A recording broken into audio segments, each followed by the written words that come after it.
சொல்லியிருக்கிறார். ஊரில் வந்து அப்போல்லாம் வந்து இந்த விவசாய நிலத்துகளுக்கு வந்து ஆயில் என்ஜின் இருக்கு இல்லையா, அது வந்து அரசே வந்து வாடகை கொடுக்கும். ஒரு பெரிய நிலப்பரப்பு இருக்குனாக்க அதில் வந்து யாருக்கெல்லாம் ஆயில் என்ஜின் வேணுமோ அவங்க வந்து பதிவு பண்ணி வைக்கணும். அவங்களுக்கு அந்த ஆயில் என்ஜின் வாடகை கொடுப்பாங்க. அவங்க எடுத்துக்கொண்டு போய் தண்ணி இறைத்து கொண்டு திருப்பி கொடுக்கணும். இப்படி வரிசை ஒரு பெரிய கொஞ்சம் ஆயில் என்ஜின் தான் இருக்கும். அது யாரும் பட்டியல் படி யார் முன்னாடி கொடுக்குறாங்களோ அவங்களுக்கு வரிசையாக வழங்கப்பட்டிருக்கு. இவர் அண்ணனை பார்த்துட்டு மறாத நாள் போகிறாரு.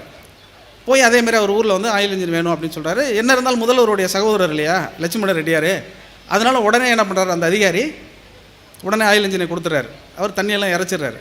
இது வந்து காலையில் இது நடக்குது. சாயங்காலம் தான் இவருக்கு தெரியுது, யார் நம்ம ஓமந்தூராருக்கு. தெரிஞ்ச உடனே அந்த அதிகாரிக்கு ஒரு கடிதம்.